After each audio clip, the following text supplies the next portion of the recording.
10:04. Yeah, time check brought to you by Angel's Pizza Olongapo. And hey, turn the feast mode on.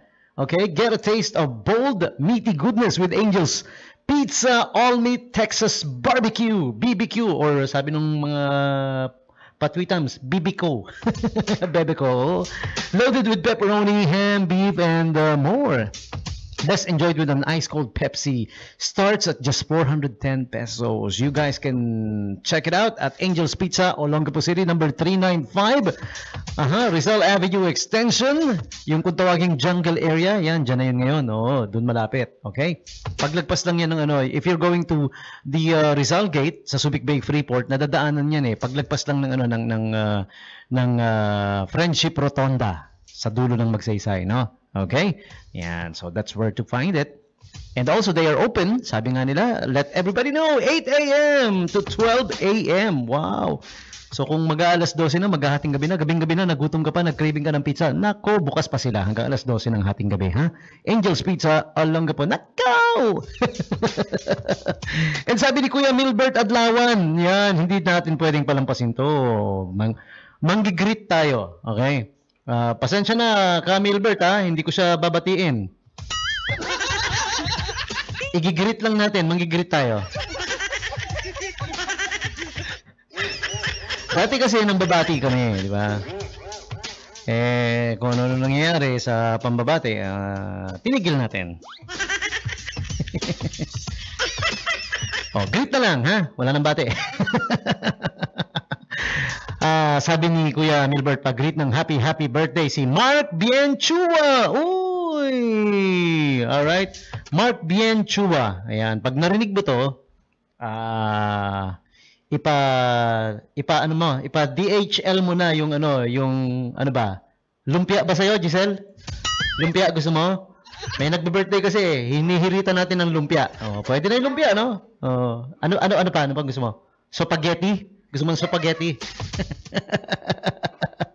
Balita ko, masarap daw yung lumpia mo, Mark Bianchua eh. Kaya padalhan mo kami rito sa Radyo Bandera 107.5 News FM. Ayan. Pang ilang birthday na ba ni Mark Bian? Hindi naman sinabi ni Camille Bert, no? Pang ilan na ba? Pang ilan na? Ha? Ayan na. Pang ilan na? Eto na. I'm greeting him now. Okay. Sa Brew Haven din ba kami kakain dahil birthday ni Mark Bianchua, Camille Bert? Sige, punta kami ron, ha? Okay. Ayan. So, again, happy birthday. Maligayang kaarawan sa'yo, Mark Bianchua. Mabuhay! Alright. Happy birthday to you. And eto, something that's gonna be worth your while.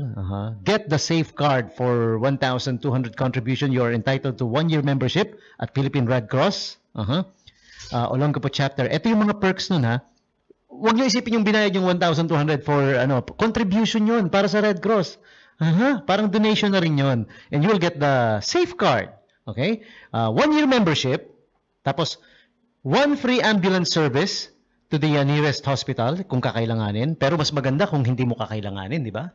Yun eh, di ba? Mas maganda yun. 1 free unit of blood. Okay? Hospital medical reimbursement. Wow! Okay? Accidental death benefit, disablement, and dismemberment. Di ba? Yan yung mga benefits ng safeguard na to. Tapos bukod pa doon, nakatulong. Ito yung pinaka-importante doon, natulungan mo yung ating Philippine Red Cross. Olongapo chapter tayo dito, syempre, no? Okay? So, if you wanna avail of this, punta ka sa Philippine Red Cross Olongapo chapter office. Okay? It's along Magsaysay Drive lang. Madaling hanapin. Malapit lang yan sa police station, Station B. Yan. Madalas ako doon. Hindi dahil hinuhuli or kinukulong. Ano lang, syempre, media tayo eh. Nakikibalita tayo, mga latest news. Syempre, tatanungin natin yung mamang pulis. Kamusta na? Anong latest balita? Ano bang pwede naming ibalita dyan? Ha? Yung mga ganun ba? Hindi ako hinuhuli. Huwag kayong mag-alala.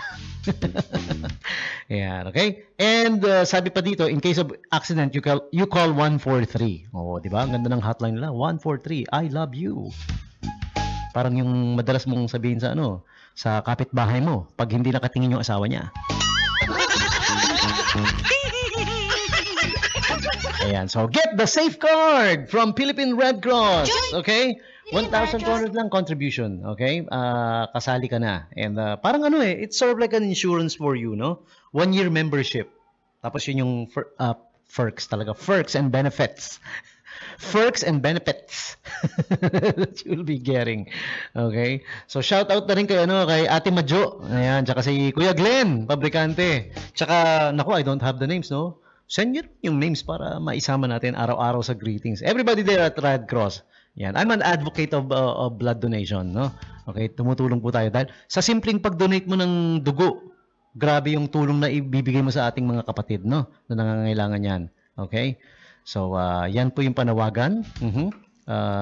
Please do join. Donate blood. Yan, para sa mga nangangailangan, syempre, sa mga kapatid natin that's in need of blood. Okay? Speaking of in need of blood, ito pa, somebody who's